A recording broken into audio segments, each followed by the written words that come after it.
Hopefully both Samantha and Ashley, a little crazy, Samantha. I'm sorry. How about you, Ashley? How was your, Ashley had a good day. That's great. Well, I'm with you, Samantha. My day was a little crazy too. So thanks for hanging in there. And sorry we had to start a little couple minutes late tonight. Um, Before we get started, do you guys have any questions about anything from week one?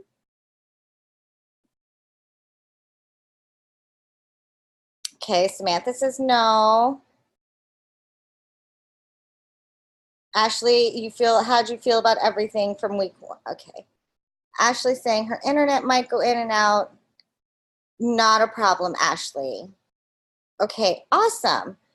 Well, let's go ahead and get started for tonight. A couple of announcements. I was going to recap a little from last week, but it sounds like you guys are all good. And hello, I see Jennifer joined us tonight too. Hey, Jennifer.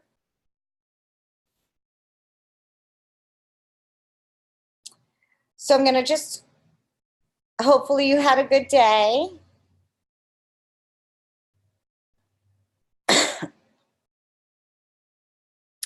I'm just going to go over a couple of things from week one, and then tonight we're going to talk about designing billboards.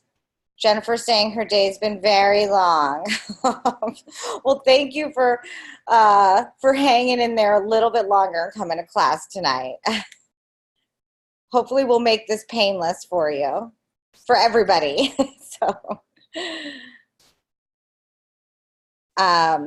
But tonight we're going to talk about designing a billboard and designing web banners. And that's awesome, Jennifer. Jennifer saying she has been looking forward to this today. I'm so glad. Thank you. That means so much. I'm so glad you have been. So that's what we're going to go over tonight. If we have time, we might touch on assignment 2 and assessment 2. But if not, that's what we'll be covering tomorrow, is actually doing demos of how to design your billboards and your banners. So it's super fun when we get to do the demos for your assignments in this class, because I really try and design them together. So we try and make it a little bit more fun so you guys just aren't just watching me do stuff. But yeah, this class is going to start getting to be really fun, and it's going to kind of let me go ahead and do the announcements, and then when we go over the recap of last week, I'll explain how we're tying all of this together. So just some quick housekeeping things.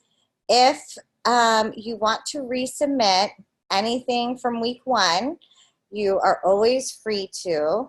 So I allow resubmissions all module long. So even if you get to week 4 and maybe there's something in week 2 that you want to resubmit, you're absolutely welcome to do that. So I always want to support, if anybody wants to put in that extra work, I always want to make sure that I support that effort. So resubmissions are always welcomed, even on your discussion posts or anything like that. A couple of things about late submissions. If you are going to turn something in late, and I really want to make sure that I go through this tonight, you're always welcome to turn things in late. Now, whether or not you get an extension for what you are turning in late, meaning that it won't be graded as late, there are some guidelines. So if to grant extensions, IU does, have some guidelines in place, like if it's something with your job, if it's, of course, a medical reason, something with your family, your partner, your children, all of those are totally understandable, and, always happy to grant extensions for that. So I just want to make sure everybody is clear, you're always welcome to turn things in late. Whether or not you'll get an extension so it's not graded as late, really needs to fall into a couple of those categories. So I just, again, wanted to make sure everybody kind of understood kind of the requirements for granting extensions. And that's really driven by, IU and making sure that, we are giving everybody an equal opportunity, because, there are many students that do turn everything on time, and, that should always be rewarded. So again, totally understand things happen. And I'll always work with you, but we can't always guarantee that it will not be graded as late. But you're always welcome to turn in anything late. So I don't want anyone to think that you can't turn in a late submission for any reason. So does that make sense? Any questions about that? I know it seemed like maybe there were a lot of questions last week. So I wanted to make sure I took a little time tonight to go over that. Anyone have any concerns or questions about late submissions? Thanks. Ashley says no. Jennifer says no. Samantha, awesome. Thanks, guys. And again, just a reminder, this is my phone number. Always feel free to text or call or email. With email, it may take me the day to get back to you. So just a heads up on that. If it's an emergency for some reason, calling and or texting is always the quickest way. So I, definitely encourage that. I will let everybody know that I'm on Eastern time. So I try not to, turn my phone off by about 10:30 at night. So if it's after 10:30 Eastern time, I can't guarantee that I'm going to do it. So just a little reminder that, again, texting or calling at 1 in the morning, you probably will not get a hold of me. So just a heads up, but feel free to leave a voicemail or anything like that. Okay, again, that's it for this week's announcements. A quick little recap from last week. So you guys did your creative briefs and you defined your target audience. So what you're going to make sure that you do is that document from your week 1, your creative brief and your target audience, is really going to drive how you design everything in the next 3 weeks.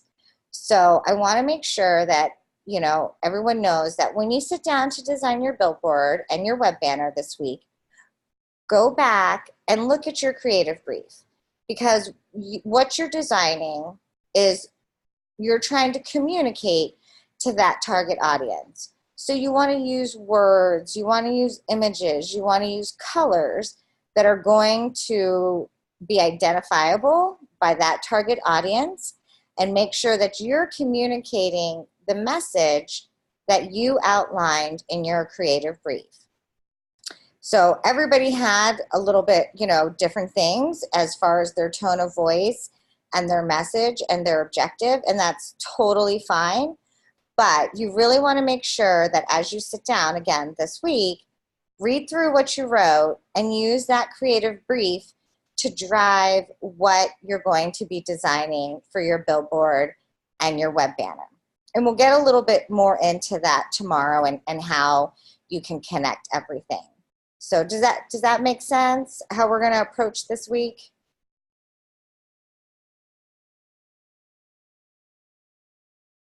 Okay, Ashley says, yep. Jennifer says, yep. Have you guys had experience? Have any of you guys, thank you, Samantha says yes too. Have any of you guys worked with creative briefs before?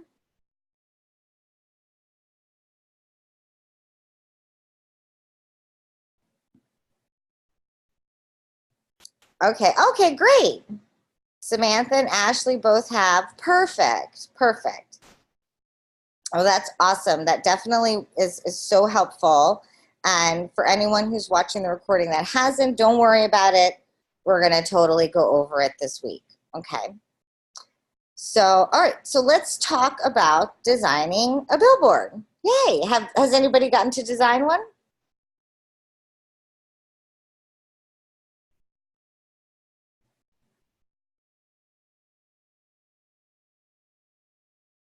Ashley says, kind of with a mock-up. Cool. All right. Well, we're going to just kind of go over some basic things about billboards tonight. What is it? I'm sure we've all seen them. They're usually a really big thing that you see on the side of the road that's advertising something. And it's really meant to target a very specific audience. Okay, since it's something that is in a fixed location, outdoors, and Jennifer saying, I had someone ask me to design one off the bat for fun. Wow, how did that go? How did you like it?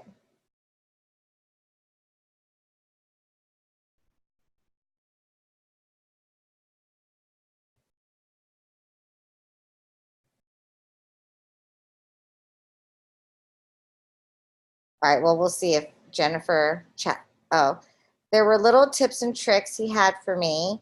He's also a graphic designer, but overall, he really liked it. Congratulations, that's awesome. And hopefully you enjoyed it.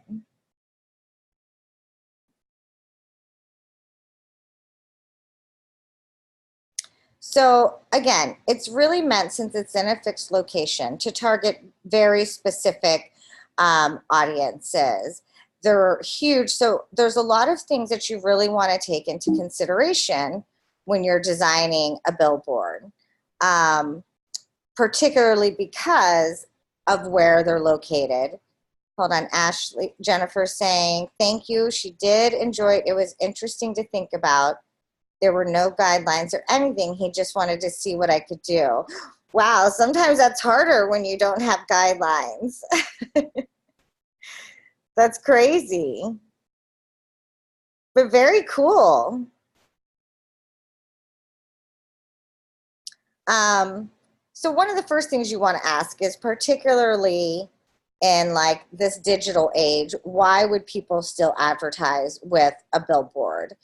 And really, from like a marketing perspective, it's still one of the very most tried and true successful ways to reach a specific target audience. And as hard as that may sometimes seem, because again, we're so used to interacting on the internet. Ashley's saying Utah still uses billboards. They work. That's so funny. They do still work, and that's really kind of the point of like this slide is they're still very successful when you're trying to advertise to a specific location. If you want to advertise a new like housing development in a part of a town, and what better way to do that than actually put it where that housing development is? Because you're going to be reaching people who live there, who drive past it every day, and are going to be able to be like, oh, maybe this would be a really great place to live. And what's so interesting about billboards is that it's really one of, again, the last kind of advertising tools where you have a captive audience. There's a reason why you see them on the sides of the roads, because people are walking and they're walking right there, and they're going to look at it. If somebody's sitting in traffic, that they're sitting there. What else are they going to look at? Give them, I mean, now we look at our phones and stuff, but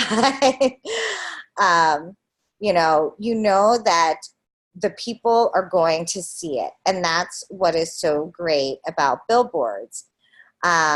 What has changed is the use of digital billboards.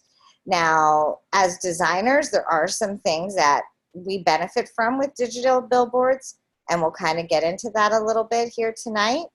But it's also a little bit more cost effective, and it protects kind of the billboards from things in the environment, and really gives you a lot more flexibility as far as making sure that your design can be up and ready super quickly. So it's been a great kind of advancement in the billboard arena. but it's still a billboard because, again, it's one of the most tried and true forms of advertising. And really, one of the great things is they literally stand above the rest. And when you think about doing advertisement in any print form, in a magazine, a newspaper, you know, on a sidewalk or a bus, or, you know, you're down in the, you know, the ground level, eye level, and you have so much more to compete with visually for people. Think about when you go to like a newsstand and there's 50 million magazines in front of you. There's the person behind a counter. There's maybe you're in a mall. There's people talking. There's all of these distractions. And what's so great about billboards is they actually rise above all of that. So kind of all that visual clutter that is on the ground, you take away, and it makes it that much more effective for people to just focus on that message. So as we can, you know, think, oh my gosh, why would we do billboards, you know, walking through, and you see this is why they're still really successful. And then I'm kind of just walking. I wanted to give you guys some cool examples that just because they're a big, you know, print thing, it doesn't mean that as designers, we can't be really creative. And that's what's so great about, again, a billboard, is you have this huge canvas to create really unique messages. And it's interesting because this week you're going to be doing both. You're going to be doing a billboard, which is a huge canvas, and you're going to be doing a web banner, which is teeny, teeny, tiny. But the same principles apply to both.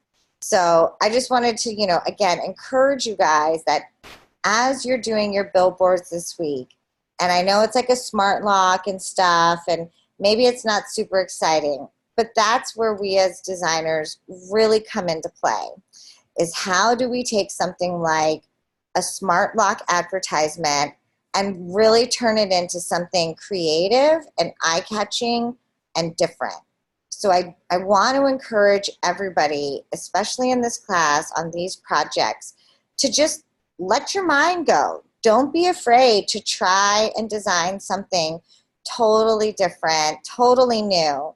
You know, it doesn't have to just be a plain flat design with a picture on the right and text on the left. Like, think outside the box. Ashley, you're saying that's awesome about the billboard or about trying to do whatever? Okay, yeah. So these are some really cool ones that I wanted to show you guys. Again, you know, you can get so creative with them.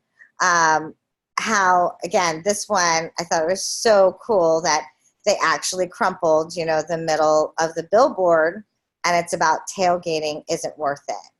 And there's really something to the saying, a picture is worth 1,000 words. And that really holds true for billboards. So the imagery that you're going to use can make a huge impact, because you don't want to put a lot of text on a billboard. I thought this one was so funny. Again, just really small things that people think about. Pimples.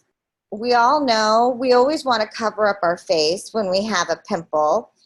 And it's just, again, really small, clever things that can make a huge, yes, Ashley, genius, right?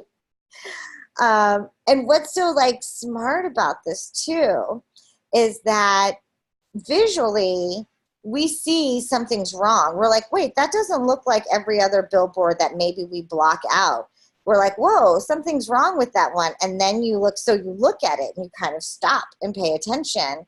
And then you see, oh my God, so funny about, again, pimples, because we all can relate to that. This one I thought, again, super cute, where, you know, maybe it's not in the budget to do something like this or like this one. But how cute with an image, you know, it's a little Pepsi bottle crowd surfing, you know. And again, I just thought I wanted to share, because you can do really simple things with billboards, and that's when they're the most effective. is when they're simple. You don't want to have a lot of words. When you look at these ones that are effective, the only text on here, say it with Pepsi. Pimples, clean pores, fights pimples. Tailgating isn't worth it. You know, so when you're designing your billboards this week, think about it. You don't want to have a lot of text because you want it to be nice and big. And if somebody is driving by it at 50 miles an hour, you want to make sure that they can read it. Another thing that I wanted to point out with this one that you really have to think about when you're designing billboards is that you can see with all of them, what's one of the biggest things in all of these pictures, does anyone know, that competes with the billboard? There's one main thing in all of these pictures that as designers we have to think about. Anyone take a guess? Crap? No. Size? No. Look around the billboard. Blue sky. Yes, Ashley. The sky. And that, yes, that's something you always want to think about with your billboard. You know, when we're designing stuff right now, we don't necessarily always have to think about what's going to be behind it. But with the billboard, you do. Sometimes the sky is blue. Sometimes there's clouds. Sometimes there's going to be the sun. So you have to really think about how the design is going to interact with this huge sky that's behind it. What's so cool, I think, about this Pepsi one is that the blue really blends in with the sky and makes the bottles stand out so much more. So you want to kind of keep that in mind when you're thinking about your billboard designs. This one I thought was so cool. Do you guys, can you see what that is? Time, yeah. So they turned the billboard into a sundial up here with this thing. So at 6 o'clock, you get a coffee. At 7 o'clock, you get a McGriddle, a cinnamon roll, an egg McMuffin, and that line here, how cool, M is the actual dial, yes, for McDonald's. McDonald's has some of the best advertisements you guys will see. So as the sun goes through the sky, this line actually moves and tells you what time it is and reminds you to go to McDonald's to get all of these things.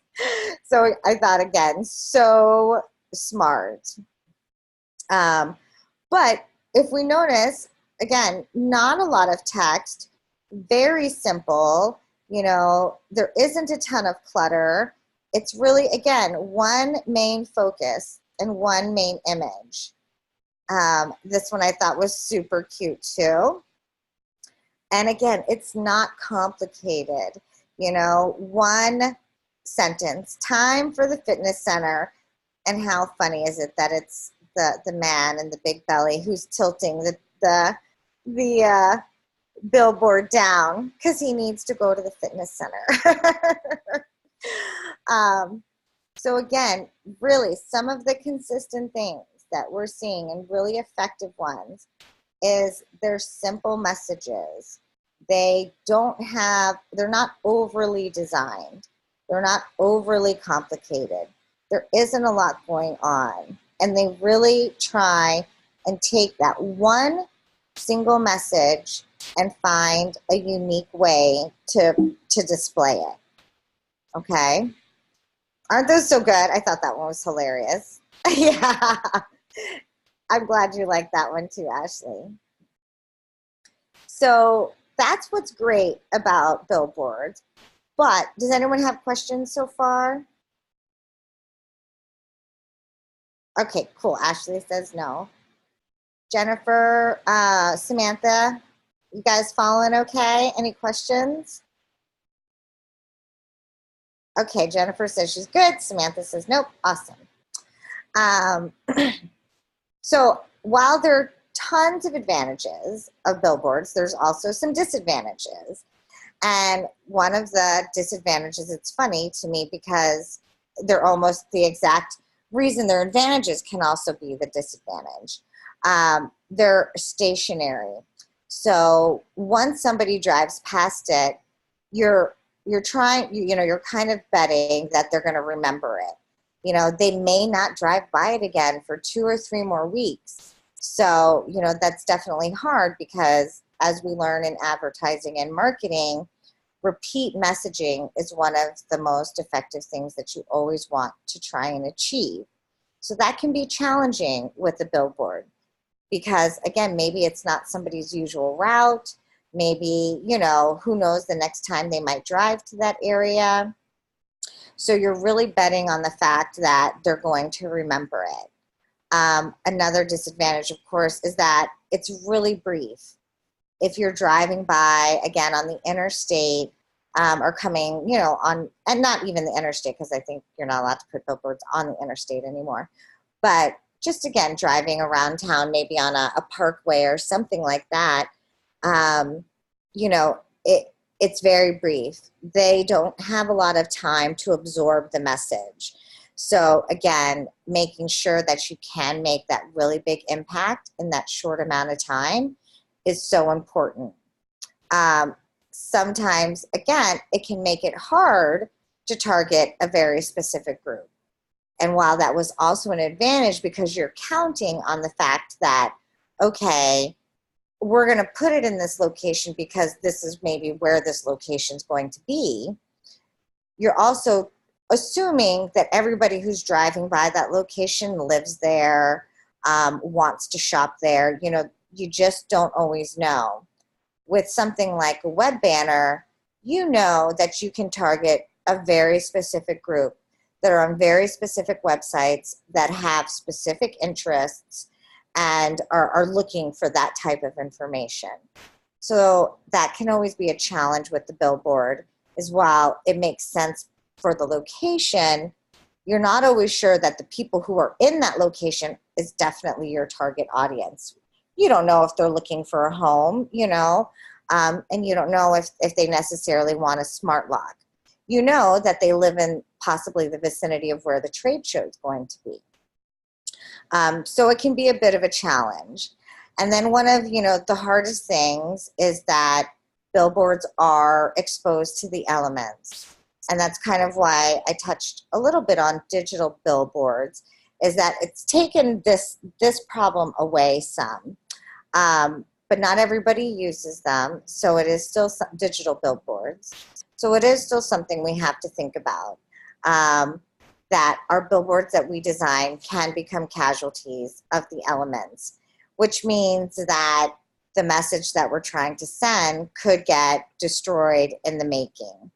And that's something you always want to think about as a designer, is that a lot of times billboard companies who put them up, print them, and put them up, they have clauses that'll say, well, if, there's a crazy storm and the billboard gets, destroyed, they're not responsible for replacing it, even if you have 2 months left on your billboard contract for it to be displayed.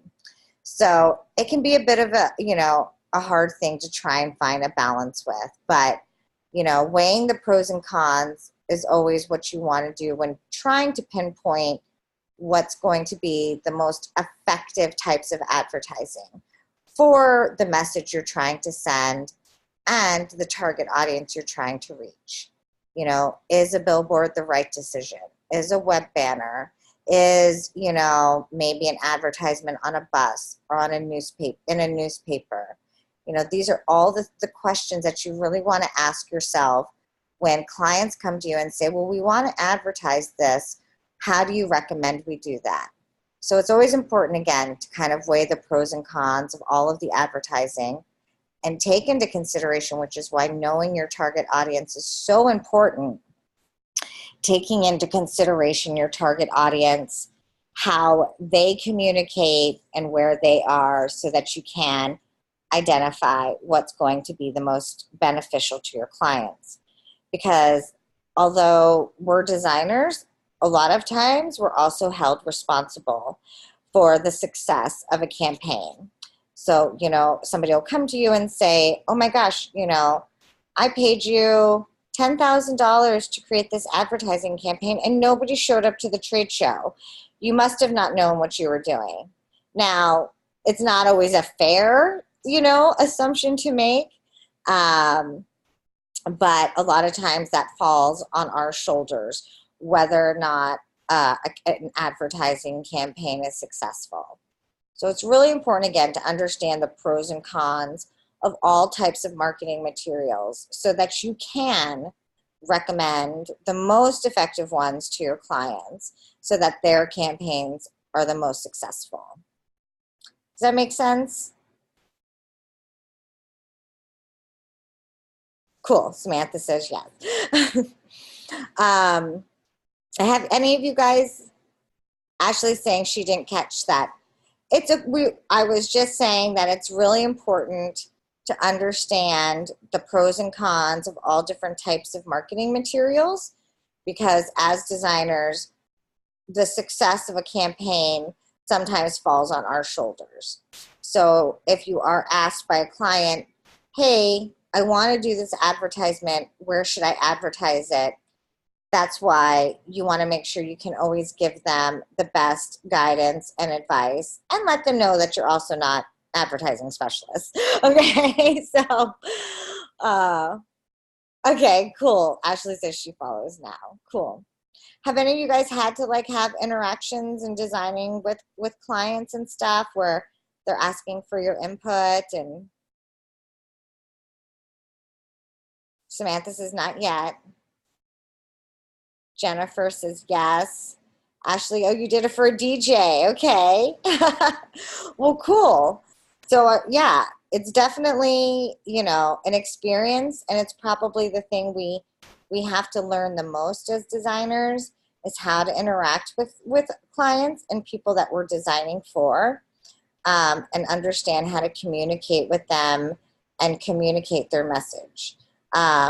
And I will tell you, I've been doing this for a really long time, like over 20 years, and it can sometimes still be a challenge. So you're always going to be learning, but very cool. So I wanted to show you guys kind of some examples of maybe some not good ad billboards. So what do you guys think about this? What are some things that might be not as great with this one? Too crowded. There's too much to read. Exactly, you guys. Way too much to read. And a chart? Who wants to read a chart on a billboard, right? Nobody. And even the colors are kind of, they're not very eye-catching. You know, and the message. I feel like, what is this really saying? Again, you have to kind of go, okay, does the B stand for Boone Community School District, and this is what's IA? I have no idea. And they have better scores. Samantha saying to her would look like a red and green blur. Totally, yeah. If you have glasses and you're far away, you probably couldn't even read it. So good catch, you guys, good catch. Okay, what about this one? Ashley saying green on green is bad. That's definitely challenging, yes. What do you guys think of this one? Cluttered. Yes, Jennifer, how many fonts are on that? Yes. Cluttered and a ton of fonts, yes. And really, what is this like? You look at it and you have no idea. And this is something that you're going to hear a lot from me, whether it's in this class or another class you might have with me, and you're going to hear it a lot throughout your studies, is there's no hierarchy here. There's nothing that says, look here first. This is the most important. I mean, yeah, your eye just doesn't know where to go. And something else that I want to point out for everyone to keep in mind is these like decorative fonts for advertisement billboards, they just don't work. They don't work well for web banners. They don't work well on billboards. They just don't work well. So please don't use crazy decorative fonts, scripty fonts on your billboards for your smart lock. But yes, tons of fonts. There's no hierarchy here. Nothing is standing out. And it's got way too much information, way too much. What about this one?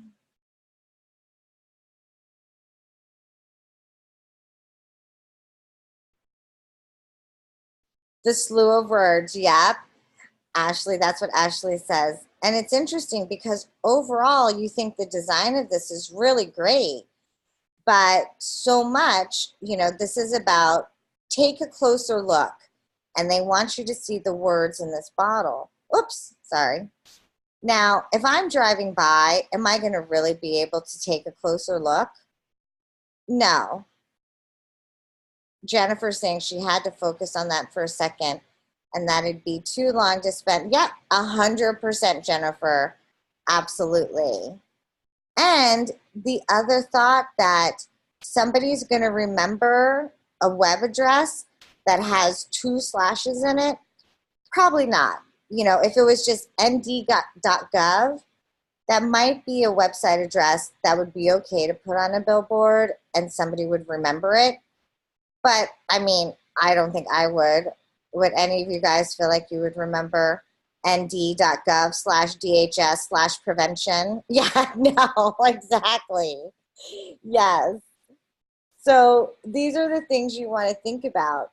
While this follows kind of the design principle of really good color contrast, very readable, clear fonts, not a lot of color, simple, the message kind of gets lost because of what the text says, take a closer look, and that what they're trying to, the message is actually here in this bottle.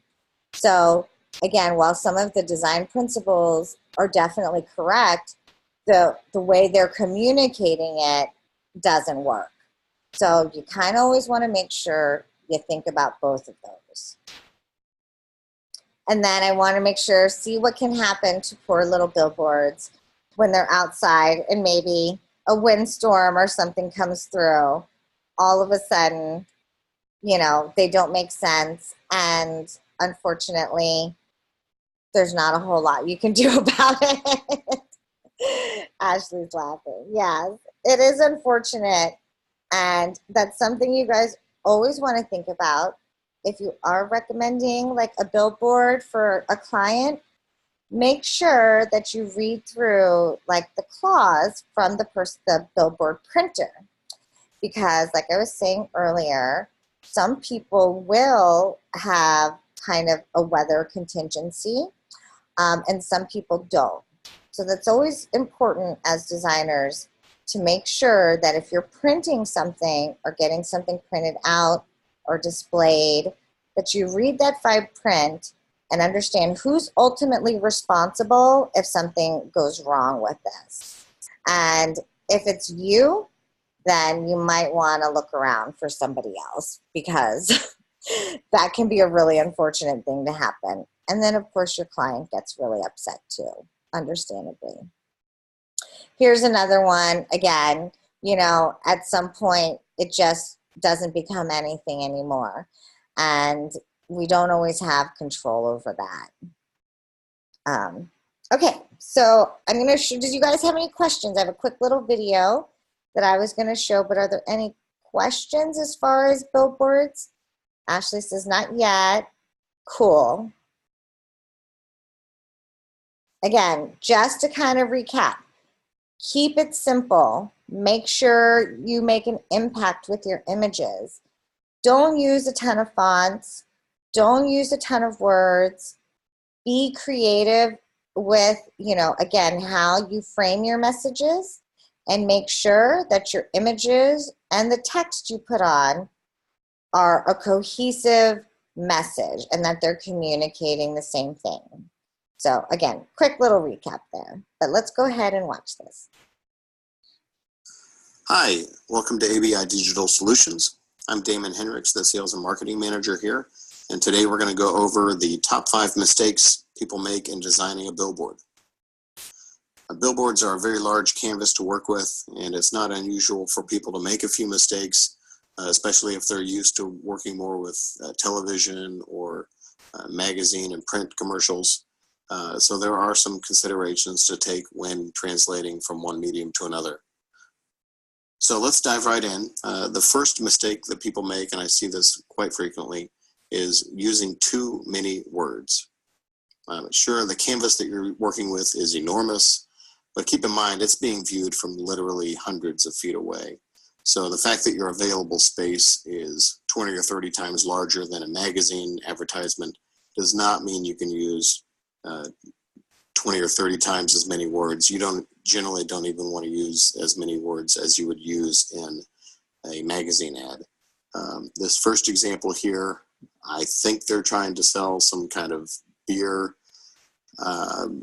Keep in mind, people are driving by at 70 miles an hour as they try and read this billboard. So you can imagine this is confusing and way too much copy to read at a glance. And in the second example here, again, too many words, too small on the copy, just very, very confusing, difficult to read. The general rule of thumb is that if you can't say it in 5 words or less, don't put it on a billboard. Now, some people have stretched that rule to say 7 words, but I think you get the point here, which is less is more. I mean, think of some of the best billboards that you've seen. Here's an example from Apple. There's nothing here, basically, except a photo and a logo. And I think this is a great example of powerful billboard advertising. The second rule of thumb is don't design by committee. Now, the idea here is to prevent mistake number 1, of course. A committee is going to have one person say, oh, be sure and put our web address on the billboard. And then another person is going to chime in, be sure and put our phone number on there. And then someone else is going to say, well, we really need to let them know when we're open. And then someone says, hey, don't forget, we've got a sale going on right now. And so on and so forth until you've just got a jumbled mess. Keep it simple. Here's another fantastic real world example. I have no idea what this billboard is for. And frankly, I don't even want to find out what it's for because it's so busy, it just gives me a headache even looking at it. Our third suggestion is a little bit unusual and may not be applicable to everyone. And that is, don't bother putting your website on your billboard. Now, I know this flies in the face of conventional wisdom, but think about it. In this day and age, do you go to the website that you memorized from a billboard or write down the website from a billboard as you're driving? Or do you simply go home, get on the internet, and Google what you're looking for? Look at how clean and simplistic these advertisements are for Banana Republic, for American Apparel, and for Apple. None of them have websites, and yet I don't think anyone's going to have any trouble finding them on the web if they try and search for them.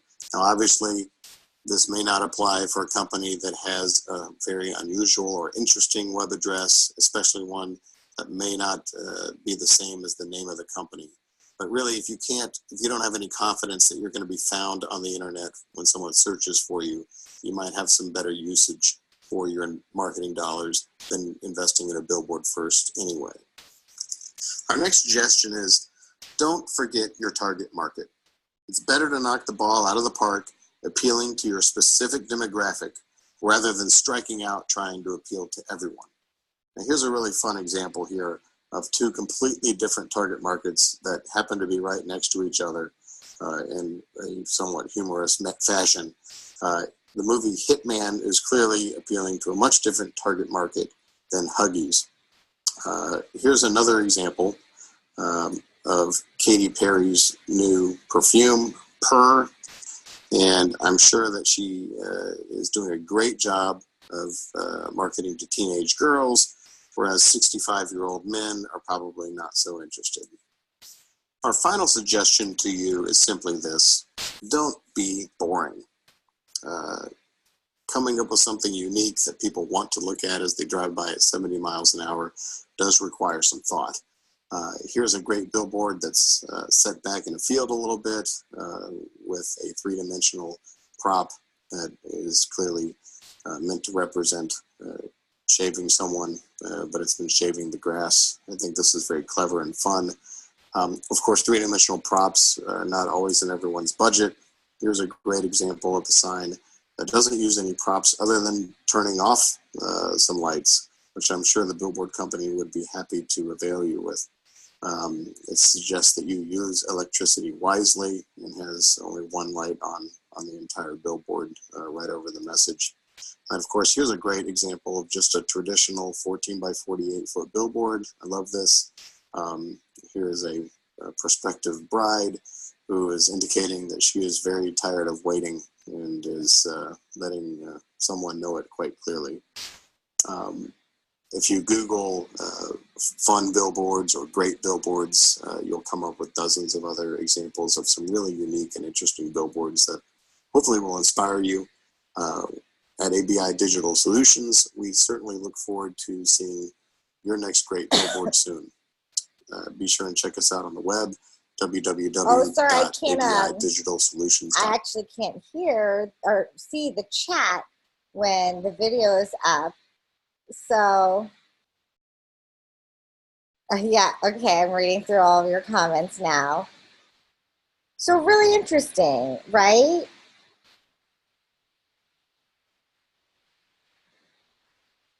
Cool, Ashley's saying yes.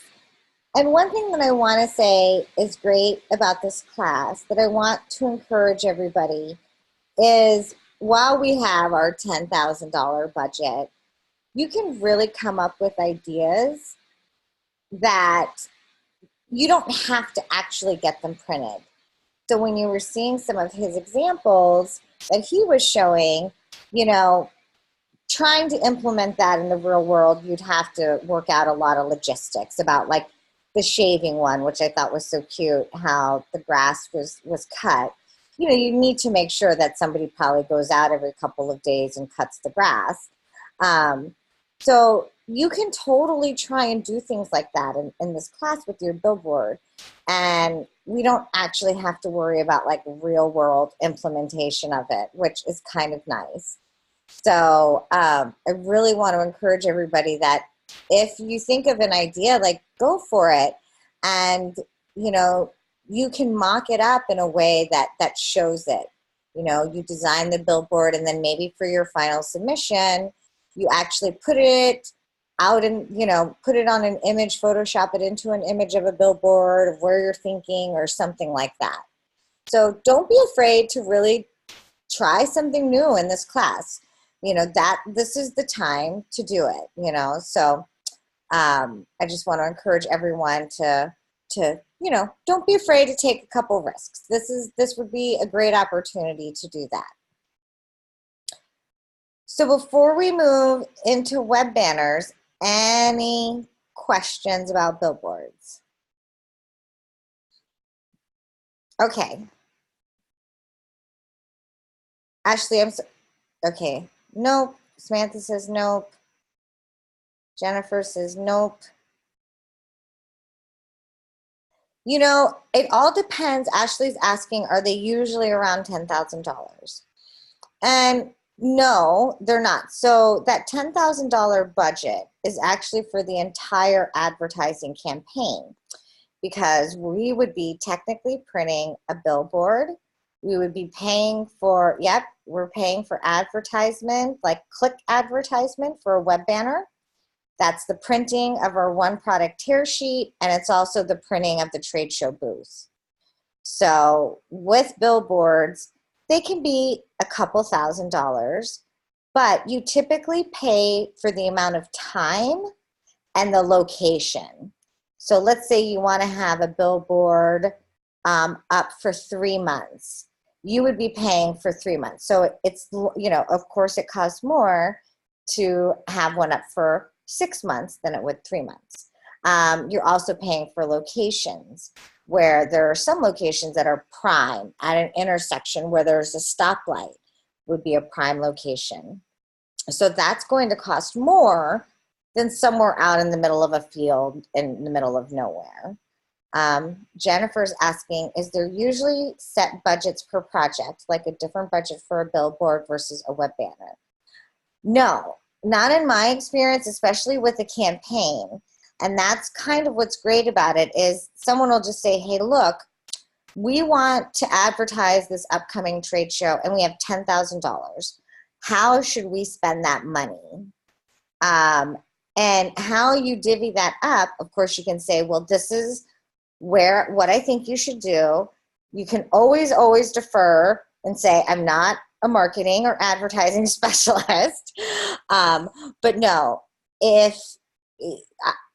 the only time I've ever seen it be a set budget, Jennifer, is when it's actually just doing one thing. So if somebody says, hey, we're going to a trade show booth and we need a booth, how much, we only have $5,000 to do it. And then you're like, okay, so I have to work within a $5,000 budget for a trade show booth. But typically for a campaign, yeah, doing web advertising is a lot cheaper than doing, printing out a trade show booth or doing billboard advertising, or your money goes a lot longer. So it's not typically set per item, but yes, it is typically set for the entire campaign, if that makes sense.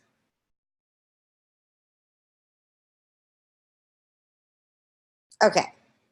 Ashley says yes. Jennifer, did that answer? Okay, cool. Thank you. All right, awesome. Great question.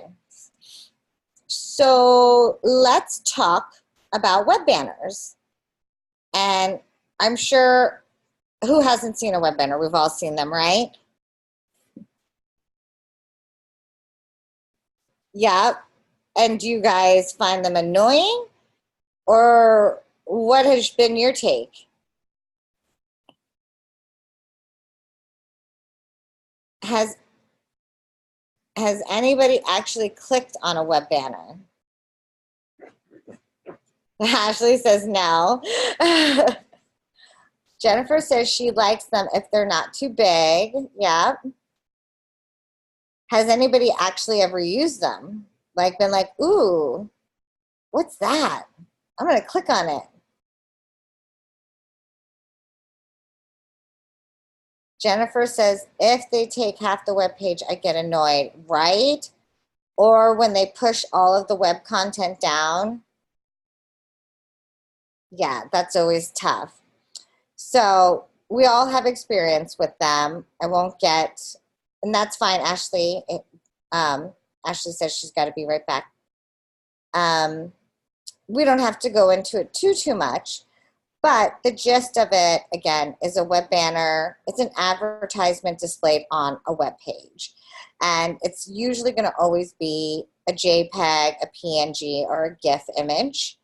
They're static. They can sometimes be animated, depending on the technology.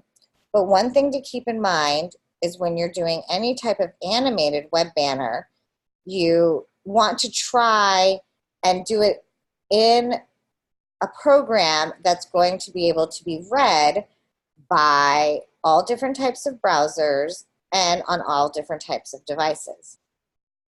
So make sure you do your research about where these are going to be displayed if it's going to be animated, to make sure that the animation output, whether it's a SWIFT file or an animated GIF or something, is acceptable where you're actually advertising. Okay. Now, how do they work? And typically they work in a sense of a pay per click and on a time schedule. So the idea is that you are trying to generate people to click on it to come to your website or to buy your product or something, along that lines. But you're basically trying, it's kind of sad, it's kind of mean, because you're basically trying to steal a visitor away from one website and take it into your website. Not mean, I shouldn't say mean, but yeah, we're trying to distract people to come to our website instead of be on the one that they're on. Just like a billboard, they are trying to inform, they're trying to sell a product, they're trying to grab attention, increase brand awareness, and all of that. And just on a smaller canvas. So as I was kind of saying, a general way how they work is a lot of times if you want to advertise on a newspaper's website, you'll buy per click and per time. So they'll say, okay, we are going to charge you $200 for, 3,000 impressions or 2 months. So basically saying that whatever would come first, whether it has come up on a web page 3,000 times while somebody's been on their site, or 2 months, whichever one would come first is typically how things will go for the web banner. Does that make sense? Oops.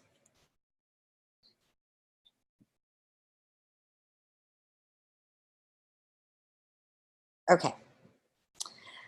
Kind of the role, as we were just going over, you're trying to increase traffic to your website.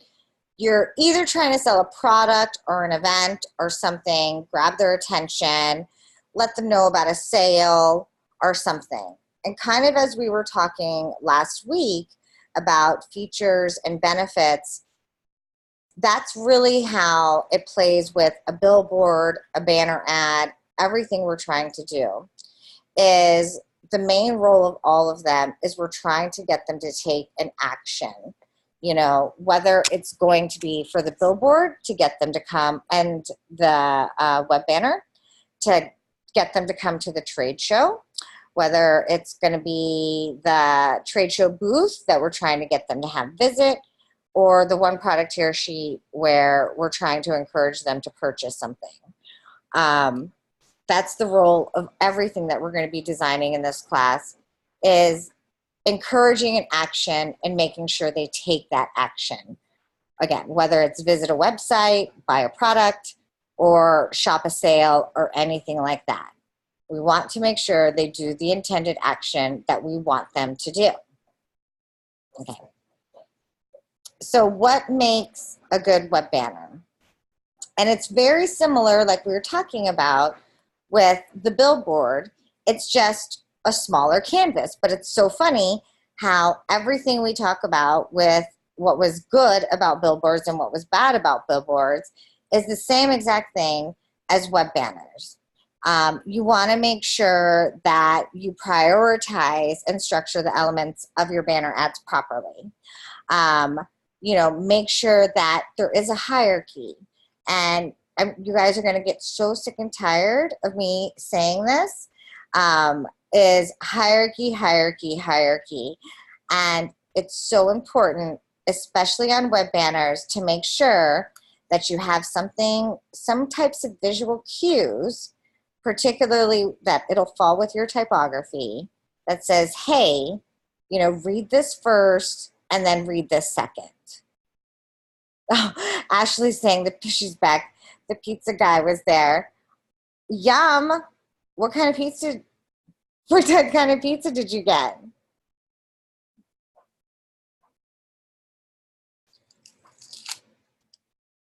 A meat one with pineapple and bacon.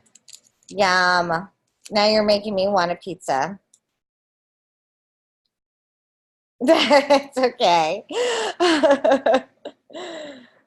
Jennifer is saying, oh, Jennifer's having pizza too. Oh, garlic chicken. That sounds delicious. I know. Oh my gosh, drool. So it's just me and Samantha that aren't having pizza tonight. I'm so jealous. No pizza for me either, Samantha. Okay. What you always want to make sure, getting back now to the web banners, that a call to action. This is so important, and I don't want anybody to forget this because it's so funny to me. I always know when people watch the lecture, they don't watch the lecture because they'll be like, what's a call to action? We don't know what you're talking about. I didn't know I had to include that. But one of the most important things that you put on any web banner is a call to action. Sometimes it's an actual button that looks like this that encourages somebody to click on it, visit our site, buy now, you know, start here or something, download. But a call to action, you really always need to make sure you have some type of call to action. Because again, what's our ultimate goal? It is to have people take an action.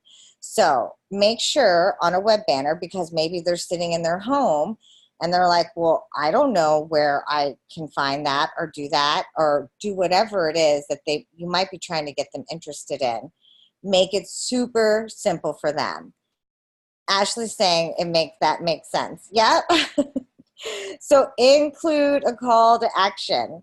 For the smart home one, it'll be, you know, learn more if it's about the trade show, or purchase one now, or something along those lines, depending on how you're targeting your audience. But please, please make sure you include a call to action of some sort. It doesn't always have to be a literal button that looks like this. A lot of them do. You can use, you know, just text or some kind of icon or something like that. Make sure that they're easily recognizable. Again, this is kind of a long little list here that recaps everything we just went over. Make sure you include a call to action. Make sure that you're paying attention to your fonts. Okay, this is super important for your web banners, you guys, because it is so small. You have to think about, you know, can somebody read it? Where it's the same concept as your billboard, where although on your billboard you can make something 200 points large, on a web banner, sometimes you only can make something that's maybe 14 points at the largest. So making sure that you use a good font that is readable at a small size is so, so important, okay? And then again, with your call to actions, make sure that you're being clear what they're about to do. Sign me up now, click here, buy now, visit now, download, or something. Be very clear that, hey, this is the action we want you to take, so just click here to do it, okay? Use your images really wisely on web banners. Since the real estate is so small, you really need to make sure that you're using your canvas in the best way possible. Don't use photos if you don't need them, okay? And this is just, again, a really great example where they're advertising typography. And instead of using a photo, they use like a really cool graphic of the typography. Okay, so don't just think, oh, well, let me slap a photo on my web banner and put some text and I'm done. Okay, no. If it doesn't make sense, don't do it. There's no rule that says you have to use photos. And honestly, now with how much clutter is on the internet, you're finding more and more web banners rely on custom graphics. Okay, so just something to keep in mind when you're designing yours this week. Go ahead, don't be afraid, which is something that is really great to help make yours stand out, is that if you do use graphics or photos, don't be afraid to put little filters on them, you know, to make them, turn them into custom graphics. And I thought this was such a really cute thing where they turned, you know, the wave of the Coke can into a little giraffe. So don't be afraid to get a little creative, especially on web banners. Anything you can do that's going to make yours stand out. When you think about how busy a web page is, you want to try and do it. Again, within reason and following design, principles here.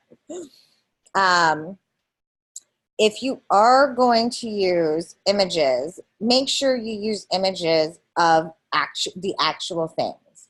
So like, you don't want to say, hey, come to this place, it's really cool, and have a picture of a beach when there isn't even a beach there. So make sure you're using specific images that are actually of the products or the locations or anything that you're advertising. Happy people always work best. If you want to use an image, make sure, people respond better when somebody's smiling. Watch your color combinations. Have you guys gotten to take like color theory yet or anything? Samantha says yes. Cool. Ashley says no, and that's totally okay.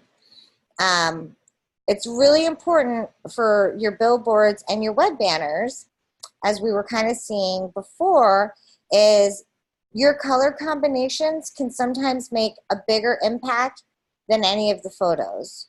Remember the green on green, how we all were like, oh my gosh, that green and red is horrible. But something like the blue and the red and the white for the Pepsi was so effective. So make sure that you're really thoughtful about the colors, because like I said, contrast and colors can be some of the most eye-catching things that we can design. Yeah, Ashley's saying Adobe Color has been helpful. Isn't that such an awesome tool, Ashley? I love it. Yeah, I am with you. I like it a lot too. And that's so awesome that you're using it. One thing I want to make sure I stress, and again, I know you guys will do because you're here. Jennifer saying she loves Adobe Color. I'm horrible at color schemes. Don't worry. I bet you're not horrible at it. But that's awesome that now you have Adobe Color and you can use those. But don't be, seriously doubt if you're horrible at it. One thing you guys really make sure you think about, not just for this class, but for any web banner that you design, is to stay away from white backgrounds. And it's a really common mistake that people make when they first start doing web banners, is they'll put it on a white background. Well, unfortunately, what is the background color of almost all websites? Ashley's saying, oh, okay. Yes, white. Exactly, Ashley. Exactly. So you want to make sure if it's just white on white, it could blend in with the rest of the website. So like, watch while you guys are on the internet, surfing for something, or just, browsing a website or something.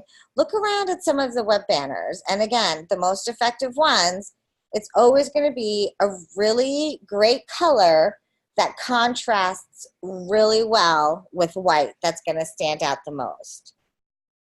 Jennifer is saying, I like to design on white first and then decide what color would work best with the whole design.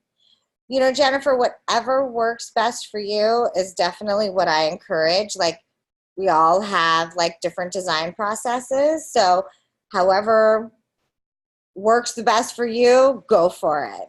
But when it comes to Samantha saying, I got to get the kids ready for bed, not a problem, Samantha. Have a good night. Thanks so much for joining. Just try it again. Be careful about white backgrounds so that they don't blend in. Yes, have a good night, Samantha. That's nice of you, Jennifer.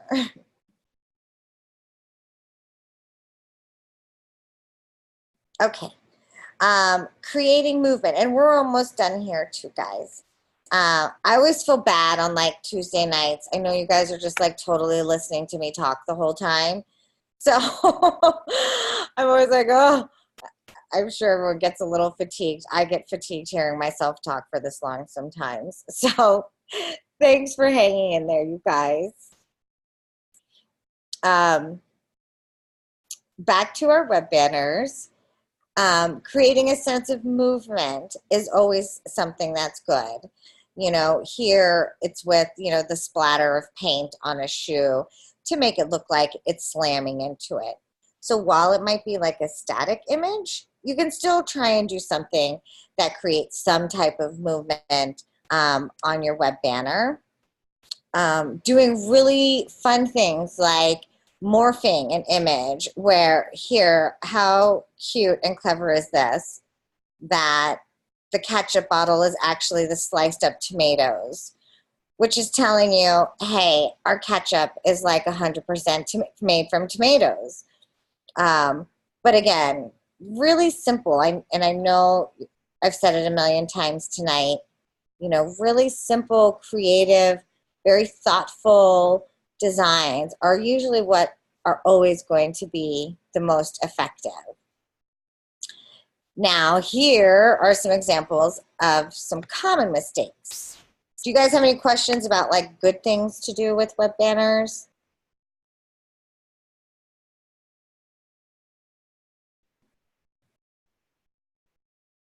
Ashley says, nope, thank you. Jennifer says, nope. Okay, awesome. So what do you guys think is challenging about this web banner? Any thoughts?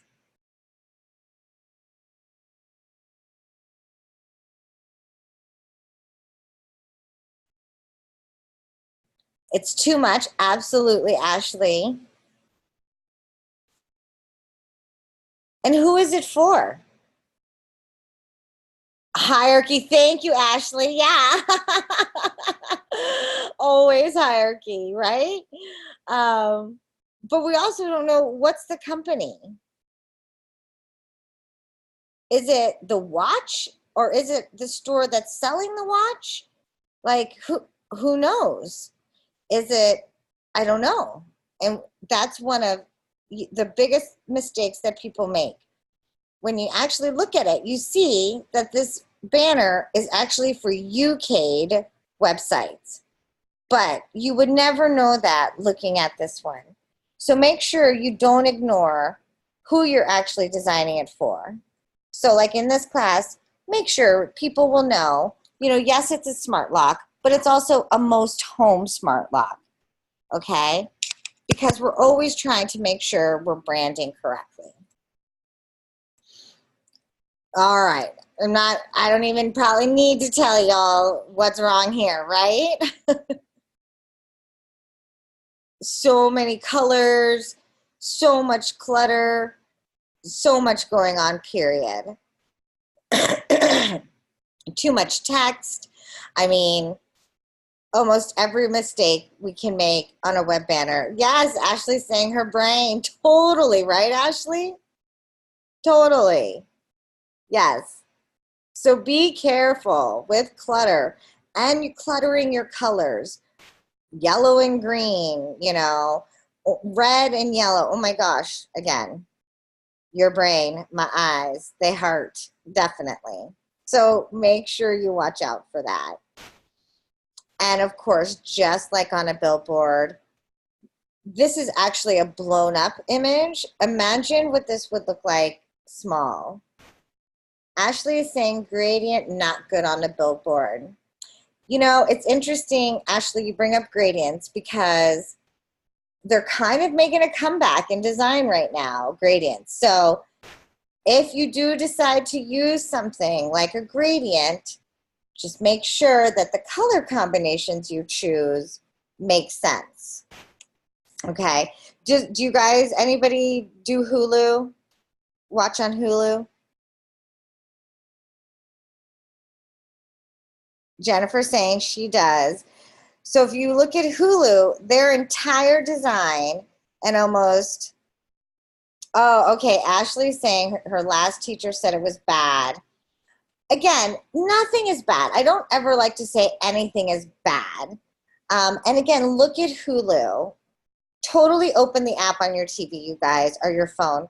Their entire branding and their entire scheme, design scheme, is all gradients, all gradient colors. Yeah. So I never want to say that something is bad, because nothing is bad. It's just how you do it and how you implement it can be what's not effective. You know, Hulu does an amazing job working with gradients, and so does Apple. Apple works with gradients all of the time, but they do it in a way that it's effective. Now, yeah, is this gradient from red to yellow good? No, it doesn't work well, unless maybe we were advertising something for the sun, you know, or something like that. Yeah, Ashley, are you looking at it and see how much gradient? Yeah, right? Yeah, and it's one of, again, one of the most successful recognized brands today. And same with Apple. So I don't ever want to say, again, nothing is bad when it comes to specific design elements. Where we make mistakes is in like our design fundamentals: color contrast, hierarchy, typography, repetition, alignment. That's where things get challenging. And Jennifer's saying the greens are too close and it makes it hard to read. Exactly, Jennifer, and there's too much, there's not enough contrast. Exactly, because that is a design fundamental, okay? It's not that green and green are necessarily bad, or that you shouldn't use a green color. It's not that. It's that the fundamental principle of design and creating contrast to catch people's eye isn't being done effectively. So again, I never like, I mean, again, everyone approaches things differently. I don't ever like to say anything is bad, but Jennifer totally nailed it on the head with this one. Is what isn't working here is the contrast. It's not that it's just the green and the green. It's just that those two greens aren't creating enough contrast. Does that make sense? Do y'all kind of see where I'm going with that?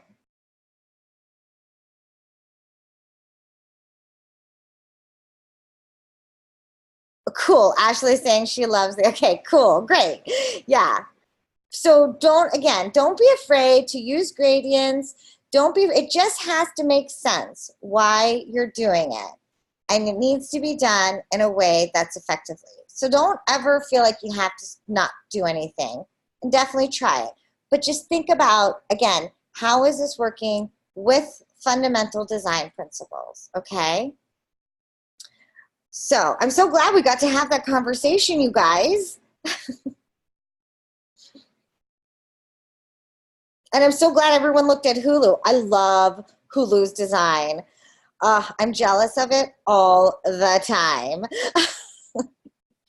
I'm always like, I want to do something like Hulu's. So I design like apps and dashboards for my job, for my full-time job. And I'm always trying to, I'm like so jealous of whoever designed Hulu's. They just did such a great job. So cool. We have just a couple more minutes left, so I'm going to kind of just power through these.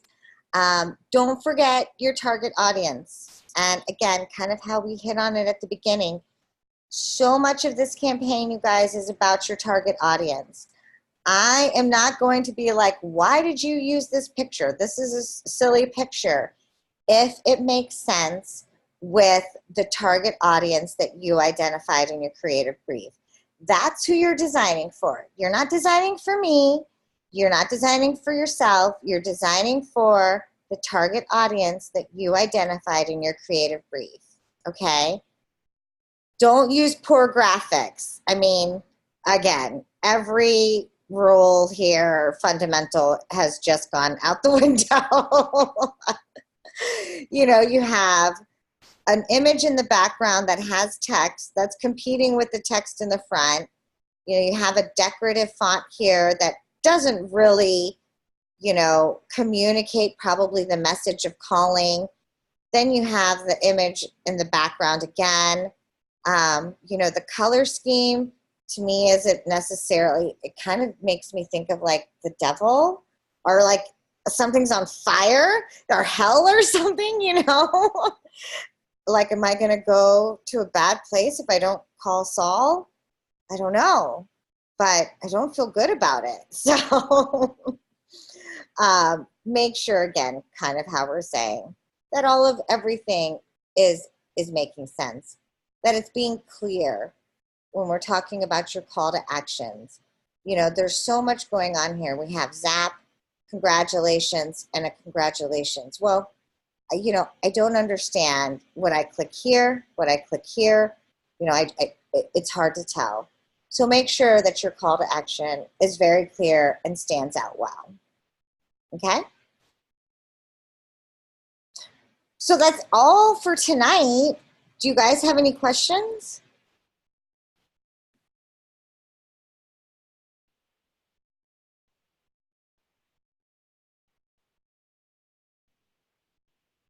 Okay, Jennifer's saying not that she can think of. Ashley's saying no, thank you so much for tonight. It helped a lot. I'm so glad, Ashley. And thank you guys so much for coming and hanging in. Like I said, I know Tuesday nights are tough because I'm talking a lot. But it's so much more fun when there's students here and engaging students like you guys. So thank you for being engaging tonight and making it fun. So thank you. And the pizza, girl, go eat your pizza, Ashley. Jennifer saying thank you. She really enjoyed the examples. I'm a huge visual learner. Absolutely, Jennifer. And yep, tomorrow night we're going to actually walk through designing the billboard and designing the web banner. So if you guys can make it, great. If not, definitely watch the lecture. And if you have any questions, please don't hesitate to reach out. And I also wanted to encourage everybody that Ashley's saying she's stoked, and that's awesome. If you're working on your projects, always feel free to email it to me before Saturday if you want feedback before you submit it. So I always want to extend that invitation, and I'll go over a little bit more tomorrow night too. But thank you so much. Jennifer saying she's excited to start designing. That's awesome. Ashley saying she likes that. Yep, Ashley, always feel free. But thanks so much for coming tonight, you guys. Enjoy your pizza, Ashley, Jennifer. I hope you have a really great night, and hopefully we'll see you guys tomorrow. Good night.